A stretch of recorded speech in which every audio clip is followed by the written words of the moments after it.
오늘은 그리스도 안에서 완전한 자들, 그리스도 안에서 완전한 자들이라는 제목으로 우리 하나님 말씀 함께 나누도록 하겠습니다. 사도 바울은 자신을 교회와 복음의 일꾼으로 소개하면서 일꾼됨의 특징과 또 일꾼됨의 목표를 세 가지로 언급했는데, 첫째는 그리스도의 남은 고난을 육체에 채우는 것, 두 번째는 말씀의 충분성과 완전성을 통해서 감춰졌던 비밀인 그리스도를 드러내는 것, 세 번째는 오늘 본문에서 다룰 내용으로 각 사람을 가르쳐 그리스도 안에서 완전한 자로 세우는 것, 세 가지를 말씀했습니다. 그리스도 안에서 완전한 자로 세운다. 이거 무흠하거나 완벽하다는 뜻이 아니고 그리스도 안에 있기 때문에 완전하다는 뜻입니다. 그리스도의 의가 또 그리스도의 거룩하심이 그리스도의 완전하신 그 완전하심과 순종이 우리에게 덧입혀져서 우리도 완전하게 된다 하는 것인데, 그냥 칭의만 말하는 건 아니고 이제 성화로서의 완전, 거룩해져가는 성도로서의 완전도 또 얘기하는 거죠. 그래서 에베소서 4장 13절에서는 우리가 다 하나님의 아들을 믿는 것과 아는 일에 하나가 되어 온전한 사람을 이루어 그리스도의 장성한 분량이 충만한 데까지 이르리니, 이 완전한 데서 이렇게 언급을 한 바가 있습니다.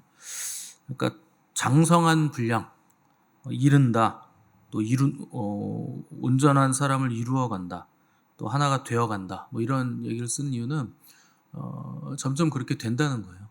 처음부터 그렇게 된다는 게 아니고 빨리 된다는 게 아니고 시간이 지나면서 점점 그렇게 되어 간다 하는 것이고, 그것을 위해서 바울은 성도들에게 그리스도를 전파하고 권하고 또 모든 지혜를 총동원해서 내가 각 사람을 가르친다, 이렇게 오늘 본문에서 얘기를 하고 있는 겁니다. 자, 아는 것과 믿는 것이 하나가 되어야 된다. 그래야 그리스도의 충만한 데까지 자라난다. 여러 번 우리가 반복하고 강조했는데, 아는 것이 중요한 이유는 그것이 영생과 맞닿아 있기 때문입니다. 영생이 아는 거기 때문에, 또 히브리적 개념에서 아는 건 머리로 아는 거 아니에요. 그래서 체험하는 것이고, 체험이기 때문에 지극히 관계적이고 인격적이다 하는 것이죠. 머리로 아는 건 아는 게 아닙니다. 그건 생각이 많은 거라 그랬잖아요. 그래서 생각이 많으면 번민이 많죠.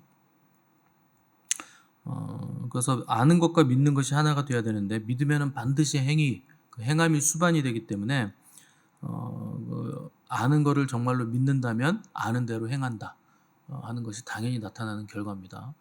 그래서 구원을 얻는다는 건 그 행위가 바뀐다는 뜻도 있는 거예요. 행위로 구원 얻는 게 아니고, 어제도 말씀드렸지만 구원을 얻은 다음에 하나님 율법을 주셨기 때문에 구원 얻은 자로서 너희가 마땅히 어떠한 삶을 사는 것이 마땅하겠느냐, 이걸 물으시면서 우리에게 그 율법을 지침을 주신 거죠. 그래서 우리가 첫 번째로 행해야 될 그 행함은 뭐냐? 그 회개입니다. 가장 먼저 행해야 될 건 회개예요. 그래서 신앙생활을 한다고 하면서 능력이 나타나지 않는 이유는 회개를 해놓고 삶의 방향을 돌이키지 않기 때문입니다. 회개는 후회가 아닙니다. 회환도 아니고, 그래서 삶의 방향성을 완전히 돌이키는 게 그 회개예요. 그래서 가장 안 좋은 부류, 그리스도인 중에서 가장 안 좋은 부류가 회개는 하는데 행동은 바뀌지 않는 사람들. 이게 제일 질이 안 좋은 사람들이에요. 이거는 인간관계 안에서도 제일 질이 안 좋은 사람들입니다. 물론 실수로 넘어지거나 버티다가, 죄를 안 지려고 버티다가 연약해서 행동이 그렇게 되는 건 괜찮습니다. 그런데 늘 회개하고 또 회개하는데 그 돌이킴이 없는 거예요. 이거는 습관적인 거죠. 질이 안 좋은 겁니다. 그 인간관계에서도 어떤 사람 보시면 사과는 잘해요.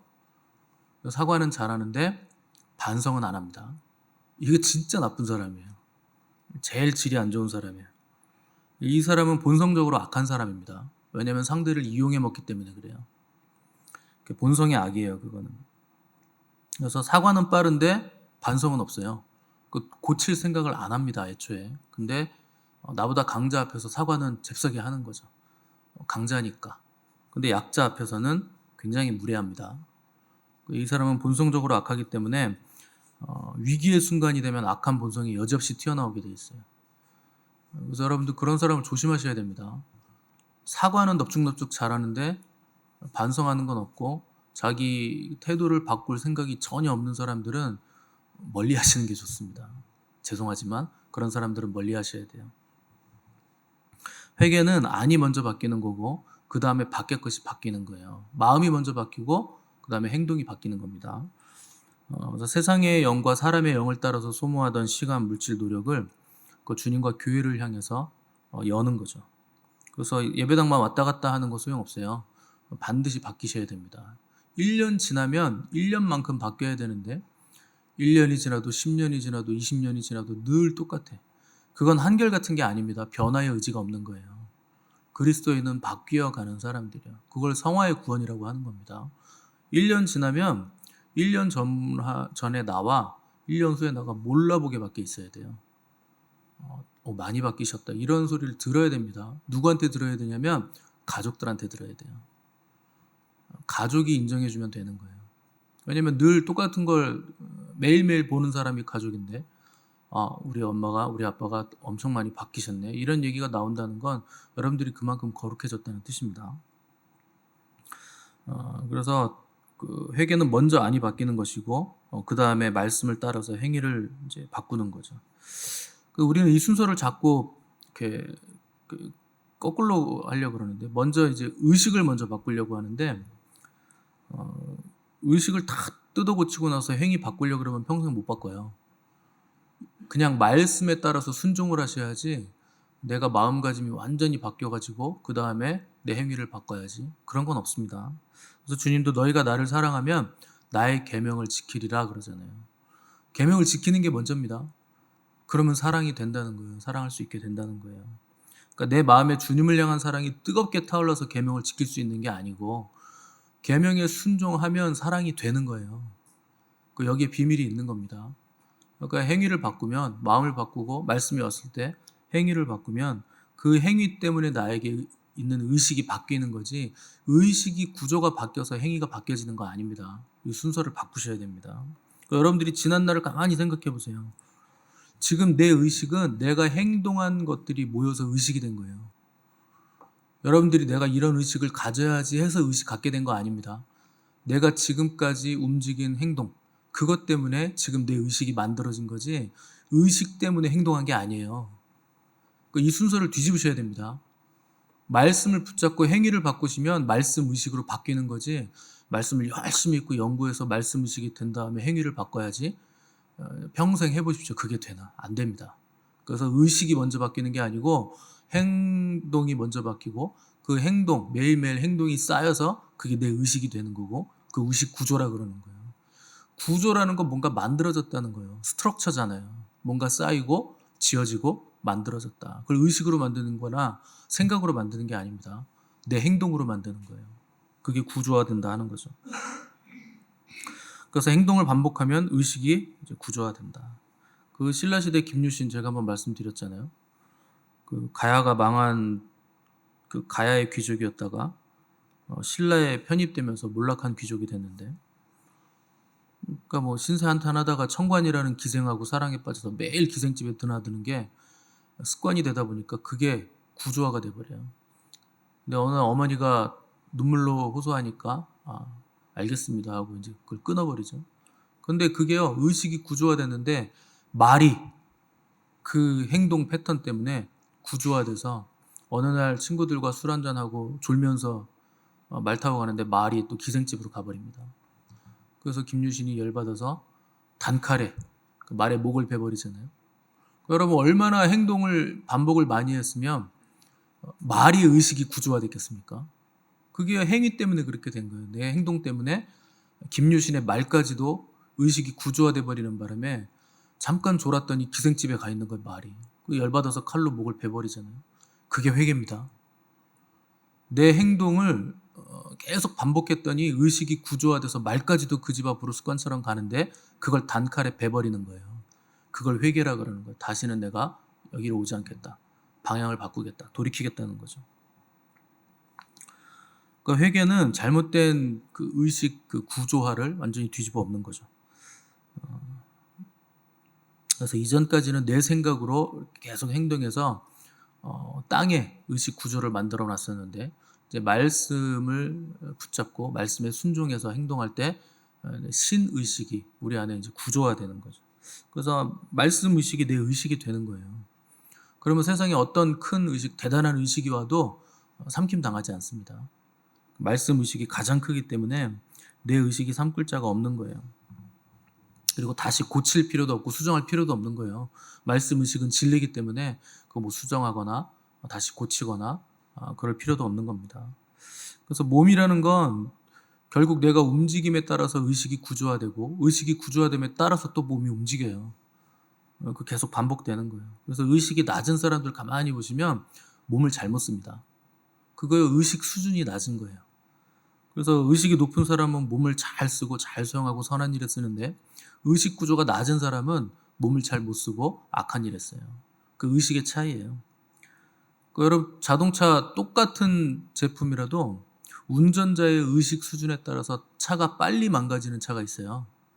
그거 왜 빨리 망가지겠습니까? 의식 수준이 그런 거예요. 차를 함부로 쓰고 막 험하게 운전하고 뭐 그렇게 하니까 차가 빨리 망가지겠죠. 근데 어떤 사람은 차를 오래 씁니다. 의식 수준이 그만큼 아끼고 잘 탄다는 거예요. 안전하게 차를 잘 쓴다는 거죠. 또 사람의 의식은 자기가 만들어가는 거기 때문에 다른 사람이 고쳐줄 수 없어요. 다른 사람 의식을 사람이 어떻게 고쳐줍니까? 그건 불가능해요. 그래서 그런 생각하지 말라 그랬잖아요. 내가 이번에 이놈의 버르장머리를 싹 다 고쳐 주겠어. 싹 다 갈아엎어 주겠어. 안 돼요. 예수님도요, 가룟 유다 하나 못 바꿔요. 사람의 의식은 그렇게 쉽게 바뀌는 게 아닙니다. 예수님도 안 되는 거 여러분이 하려고 그러시면 안 돼요. 성령님만 그 사람의 의식을 고치실 수 있어요.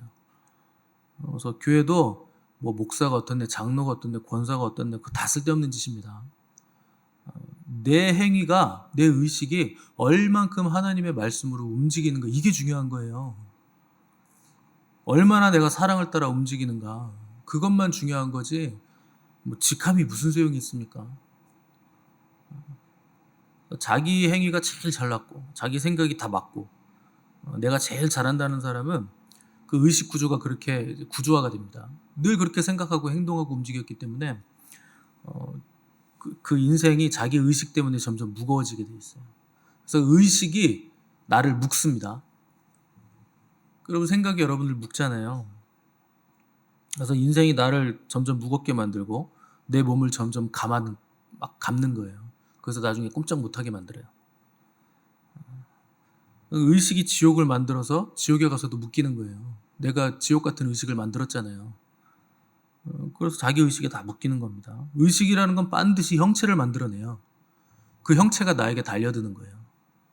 일생 나에게 달려드는 겁니다. 내가 만든 형체가 나에게 달려드는 거죠. 그래서 천국은 하늘나라 의식, 말씀의 형체를 만든 사람들이 가는 거고, 지옥은 땅의 의식으로 그 마귀와 세상의 가치관으로 형체를 만든 사람들이 내 의식에 묶여서 거기로 가는 겁니다. 그 천국과 지옥은 그렇게 가는 거예요. 여러분 지옥 갈 사람 천국 갔다 놓으면 천국에서 어떻게 버팁니까? 못 버텨요. 자기가 선택해서 지옥을 가는 거예요. 하나님의 그 영광의 빛을 어떻게 버팁니까? 내가 그런 의식 구조를 가지고 있지 않았는데, 이 땅에서 빛 속에서 살지 않았는데 어떻게 그 찬란한 빛 가운데서 삶을 삽니까? 자기가 선택해서 가는 거예요. 그래서 자기가 만든 의식이기 때문에 거기 들어가 앉아있으면요, 아무도 빼내줄 사람 없어요. 빼내줄 수도 없어요. 자기 의식이 자기가 묶였기 때문에 나올 수 없습니다. 대신할 수도 없는 거예요. 그래서 사람들은 뭐 극락왕생하세요, 뭐 성불하세요, 죽어서 좋은 곳으로 가실 거예요, 뭐 이런 얘기를 하는데 좋은 데로 가는 거 아니에요. 의식대로 가는 거예요. 여러분들이 이 땅에서 어떤 의식을 만들었느냐로 천국 가든지 지옥 가든지 다른 곳은 없습니다. 중간 없어요. 그래서 주님도 너희 원수를 미워하지 말고 원수를 위해서 기도하라 그러잖아요. 미워하면 그 지옥의 의식을 만들어서 그래요. 미워하면 내 속에 그 미움이 자꾸 생기잖아요. 그럼 내가 지옥을 사는 거예요. 그래서 용서라는 건 상대를 위해서 용서하는 게 아니고 자기를 위해서 용서하는 겁니다. 내 속에 지옥을 만들지 않기 위해서. 그래서 내 속에 미움 없어지는 게 중요한 거지, 상대방이 저 사람 나쁜 사람 되면 어떡하지, 그걸 전문용어로 오지랖이라 그래요. 내가 할 일이 아니에요. 그 사람이 나쁜 사람이 되든 무슨 사람이 되든 내가 얘기해 준다고 고쳐지나요? 안 고쳐져요. 그 오지랖 부려봐야 소용없어요. 여러분만 다치지. 그 원수라도 너희들이 기도해라 하는 건 네가 그 사람 바꿀 수 없다. 하나님께 맡겨라. 기도가 뭡니까? 하나님께 맡기는 거잖아요. 그 하나님의 도우심을 구하는 거죠. 그 원수 같은 그 사람이 회개하는 것도 그 스스로 할 일이고 그 사람 바꾸는 것도 하나님이 해주실 일이지 내가 그 상관한다고 되는 거 아닙니다. 우리는 그냥 다만 그 사람 위해 기도해주고 또 나한테 잘못한 거 있으면 용서해줌으로써 내 의식을 아름답게 갖고 가는 거. 그것만 중요한 거예요. 그 외에는 전부 다 마땅히 생각할 것 이상의 생각들이에요. 그래서 오지랖을 부리시면 안 됩니다. 오늘 29절에서 바울이 각 사람을 완전한 자로 세우기 위해 내 속에서 능력으로 역사하시는 이의 역사를 따라 힘을 다하여 수고한다.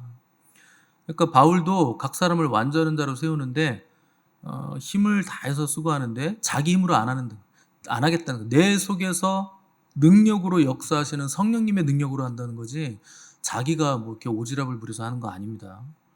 여기서 힘을 다해 수고한다는 헬라어가 치열하게 싸운다는 뜻이에요. 싸움이 있다는 거예요.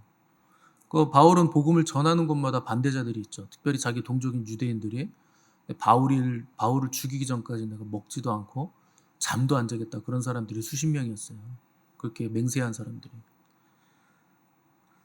그분들 안 먹고 앉았으면 진작 돌아가셨을 텐데 죽었다는 얘기가 없는 거 보니까 잠도 잘 자고 먹기도 많이 먹었던 것 같아요. 바울 안 죽었는데. 근데 그런 사람들이 호시탐탐 바울을 죽이려고 했다는 거예요. 근데 바울은 그들을 미워하지 않습니다. 그리고 치열하게 싸움이 있는데 자기 내면의 싸움을 하는 거예요. 사람과의 싸움을 하는 게 아니고. 그래서 내가 복음을 전하지만 이방인들에게 사도로 내가 가서 복음을 전하지만 동시에 내 동족 유대인들이 이 복음을 받아들일 수만 있다면 내가 스스로 저주를 받아 그리스도에게서 끊어질지라도 나는 간절히 그들이 구원받기를 원한다. 이 정도로 바울은 치열하게 자기 동족 유대인들을 위한 구원의 열망이 있었다는 거예요. 그럼 복음을 전한다는 건 치열한 거예요. 그 오늘날 교회들은 굉장히 나이브하게 생각을 하는데 신앙생활을 무슨 꽃밭 걸어가는 걸로 생각을 합니다. 그런 거 없어요. 신앙생활은 굉장히 치열한 거고 영적인 전쟁이에요. 이게 뭐 상콤하고 뭐 기분 좋고 예수를 믿으면 뭐 예수님을 믿으면 삶이 아름다워지고 그거는 몇 개월 안 가요. 처음에 몇 개월만 그런 거지. 원래 이건 영적인 일이기 때문에 세상은 마귀의 영으로 충만한데 어떻게 복음을 전하는데 세상이 아름답습니까? 내 마음이 아름다워서 아름다워 보이는 거 빼고는 세상이 아름답지 않아요. 복음을 전하면 반대가 있고 저항이 있고 싸움이 있는 거예요. 나긋나긋한 게 아니란 뜻입니다. 이건 치열한 영적 전쟁이에요. 근데 신앙생활 하는데 나긋나긋하다고요? 아름답다고요? 기쁘다고요? 뭐 기쁨은 초자연적인 기쁨은 있겠죠. 하늘로부터 오는 기쁨. 삶이 그렇게 녹록하지 않습니다. 신앙생활이 그렇게 녹록한 게 아니에요. 목회를 해보면 목회도 치열해요. 여러분 보시기에는 제가 그냥 뭐 설교만 하고 집에서 왔다 갔다 하는 것처럼 보이실 수 있는데 여러분 한 사람 세우는 게 얼마나 많은 시간하고 노력과 땀이 들어가는 줄 아십니까? 그 해본 사람만 알아요. 이렇게 머리를 이렇게 열어서 보여드리고 싶은데 블루투스 이런 걸로 연결해드리고 싶은데 누구 한 사람 세워지려면요 누군간 죽어줘야 돼요. 죽어야 한 사람이 사는 거예요. 그 영혼이 그냥 사는 게 어디 있습니까? 그 우리 주님이 죽으시잖아요 십자가에서. 그래야 우리가 사는 거예요. 그러니까 권세자라는 건 상대를 위해 죽어주는 사람이 권세자지 직함 받고 앉아가지고 아무것도 안 하고 섬김만 받으려고 하고 헛기침만 하고 앉아있는 건 권세자가 아닙니다. 아무도 그 사람 권세자로 인정 안 해줘요. 그렇게 있으면. 권세자가 되려면 위의 권세에게 순종하고 복종하셔야 되고 아래 권세에겐 대속하고 죽어줘야 돼요. 이게 권세자가 되는 사람이에요. 근데 위로 순종도 안 하고 아래로 대속도 안 하면서 중간에 껴가지고 가만히 있으면 그거 뭐 샌드위치예요? 위아래로 낑겨가지고 가만히 있게. 그 낑겼으면 거기서 중보기도라도 하시든가 갈라진 틈에 서 있으면 그것도 안 하고 거기 있으면 뭐합니까? 그 권세자가 될 수가 없어요. 그런 사람들은. 사람은 나보다 높은 권세 아래 들어가야 됩니다. 그 권세에 속해야 되는 거예요. 그래서 높은 표준 아래서 내가 순종할 때 인생이 조정이 되는 거예요. 구조화가 되는 거고. 근데 권세를 무시하잖아요. 그 사람은 짐승입니다. 그 학교에서 선생님의 권위와 권세를 무시하면 그게 학생입니까? 짐승이지. 요새 그런 애들이 많은데. 그거 두드려 패야 됩니다. 근데 무슨 학생 인권 조례인가 뭐 조린가 뭐 그것 때문에 이제 못 때리는데. 뭐 때리려고 그러면 핸드폰 다 들어서 촬영하는데 뭐 어떻게 때립니까? 성경은 때리라 그래요. 매를 들라고 훈육하라고. 근데 꽃으로도 때리지 말라고요? 꽃이 뭐 아프지도 않은데 그걸로도 때리지 말라 그래요. 그게 굉장히 비성경적인 얘기입니다. 훈육은 반드시 있어야 되는 거예요. 어렸을 때는. 그러면 그렇게 안 하면 인간이 안 되는 거예요. 그래서 나보다 높은 표준 그 아래서 순종할 때 인생이 조정돼요. 근데 짐승은 권세를 인정하지 않습니다. 그게 짐승이에요. 야, 너나 나나 같은 짐승인데 으르렁거리고 싸우다가 이긴 놈이 진 놈 잡아먹는 거예요. 그게 짐승입니다. 아무것도 못 이뤄요. 그러면 그 목사도 뭐 아무도 권세자가 없는 것 같겠지만 천만의 말씀 하나님이 계세요. 그 하나님의 말씀이 있고 그 말씀 아래서 순종하기 때문에 그 순종을 통해서 성도들에게 대속하고 성도들에게 은혜를 끼쳐서 생명을 만들어내는 거지 아무렇게나 한다고 목회되는 거 아닙니다. 생명을 재생산하지 않으면 그 사람은 권세자가 되지 못해요.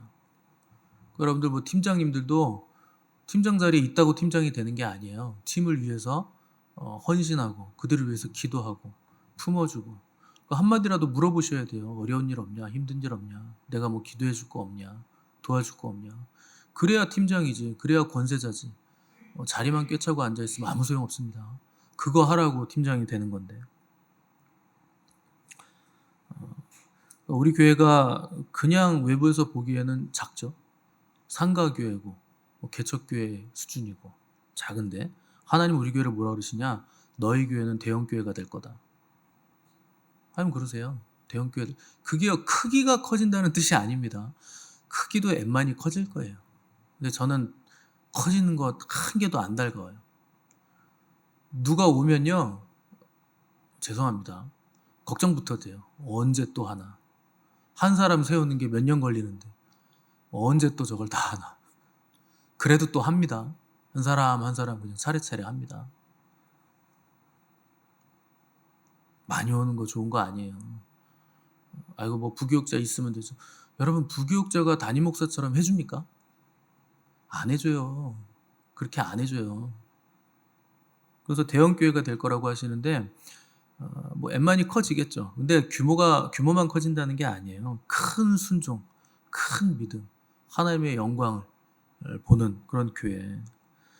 사람이 많고 건물이 커지고 규모가 커서 대형교회가 아니고 큰 믿음과 큰 순종과 큰 대속을 할 수 있는 교회가 그 큰 교회예요. 그 대형교회예요. 그게. 그래서 세상에는 가짜가 많습니다. 뭐든지 진짜가 있고 가짜가 있어요. 돈도 보면 진짜가 있고 가짜가 있잖아요. 가짜가 왜 생기겠습니까? 진짜가 있으니까 가짜가 생기죠. 진짜가 없는데 어떻게 가짜가 생겨요? 그래서 진짜 생명이 있고 가짜 생명이 있습니다. 진짜 믿음이 있고 가짜 믿음이 있어요. 진짜 성도가 있고 가짜 성도가 있어요. 교회 안에 있다고 다 성도 같겠지만 천만의 말씀입니다. 진짜 자아가 있고 가짜 자아가 있어요. 자기가 자기를 생각하는데 가짜 자아에 붙잡혀서 가짜 자아로 생각을 하시는 분들이 굉장히 많습니다. 원래 자기 모습이 그게 아닌데 마귀가 속이는 거예요. 가짜가 왜 있느냐? 진짜를 알아보라고 가짜가 있는 거죠. 그래서 가짜는 되게 눈에 보이게 미혹합니다. 보이는 걸로 미혹해요. 보암직도 하고 먹음직도 하고 탐스러움직한 거예요. 저거 먹으면 머리 좋아지겠는데. 야 저거 하면 출세길이 열리겠는데. 저기다 투자하면 돈 많이 벌겠는데. 이게 전부 다 미혹이에요. 가짜예요. 그래서 이미지로 다가오는 건 전부 가짜입니다. 여러분 이미지에 속으시면 안 된다고 제가 몇 번을 말씀드렸습니다. 연예인들이 이미지 메이킹이라는 걸 하는데 그거 속으시면 안 돼요. 전부 다 그건 가짜 이미지예요. 그래서 누가 처음에 왔는데 한 15분, 30분 만에 그 사람이 무슨 일 하는지, 과거에 뭐 했는지, 지금은 뭐 하는지, 사업을 뭐 하는지 이런 거 다 내가 알게 되잖아요. 그 사람 사기꾼이에요. 그럼 저기 멀리 이렇게 밀어내셔야 됩니다. 자기 얘기를 15분, 30분 만에 다 해버린다? 그 이미지로 지금 다가온다는 뜻이에요. 이미지를 만든다는 뜻이에요. 그건 사기꾼이에요. 그래서 진짜는 눈에 보이지 않습니다. 무한하고 크기 때문에 눈에 딱 안 보여요. 내 시선보다, 육의 시선보다 커요. 그래서 우리가 보이는 것으로 나를 확인하려고 하는 것만 벗어나면 무한한 실체가 우리한테 열리는 거예요. 보이지 않는 게 실체이기 때문에, 실제이기 때문에. 그래서 베드로는 가짜 자아에 속는 바람에 자기가 예수님 옥에 갇히면 옥에도 따라갈 거고요. 예수님 죽는 자리까지 제가 따라갈 거예요. 그 호언정당하죠. 주님이 베드로야, 시몬아, 시몬아 두 번이나 불러요. 그 굉장히 중요한 말씀하시겠다는 거죠. 사단이 밀 까부르듯 하려고 너희를 청구하였으나, 너희라는 건 제자들을 말하는 겁니다. 제자 그룹. 너희들을 청구했는데 내가 너를 위해서 기도했다. 베드로 한 사람 위해서 기도했다는 거예요. 제자 그룹 전부를 위해서 사단이 청구했는데, 참소했는데 주님은 베드로 한 사람만 위해서 기도하는 거예요. 그러니까 너는 돌이킨 후에 네 형제들을 굳게 해라. 거짓자에 속지 말라는 거예요. 그 네가 리더십이니까, 네가 수제자니까 너 바닥까지 떨어질 거야. 나락까지 떨어질 거야. 그런데 내가 너를 위해서 기도했으니까 너 돌이킨 다음에 네 형제들을 굳게 해줘라. 네가 그 경험이 있지 않느냐? 떨어져 봤지 않냐? 네가 형제들을 굳게 해라. 마음이 굴뚝 같다고 되는 게 아니라는 뜻입니다. 여러분 안다고 되든가요? 안다고 돼요? 안 돼요. 깨달았다고 되는 것도 아니고 안다고 되는 것도 아닙니다. 순종할 때만 되는 거예요. 알아서 되는 거 아니에요. 몰라도 말씀이 왔을 때 그냥 순종해버리면 되는 거예요. 근데 우리 생각이 너무 많죠. 이걸 할까 말까? 될까? 안 될 것 같은데? 그런 생각 하는데 되겠어요? 안 되지. 그냥 눈 감고 해야지. 순종하는 사람만 영광을 봅니다. 이런 얘기를 하면 또 말도 안 되는 소리 한다고 그러고 또 사람 조종한다고 그러고.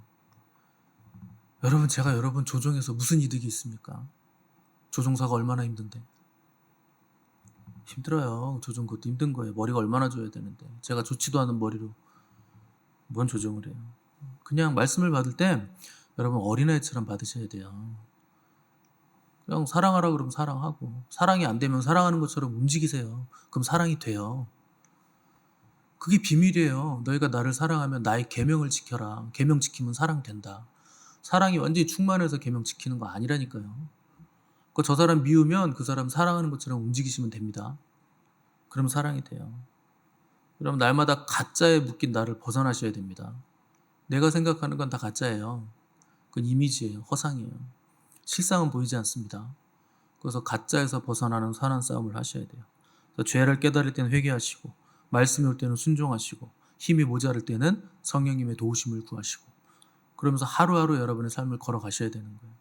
그래서 어떤 처지에 있든지 눌리지 마시고 비천에 처할 줄도 알고 풍부에 처할 줄도 아는 사도 바울처럼 전천후 인생이 되시기 바랍니다. 그래서 완전한 자로 서시고 주 안에서 또 다른 사람들을 완전한 자로 세워가시는 복된 인생 되시기를 간절히 바랍니다.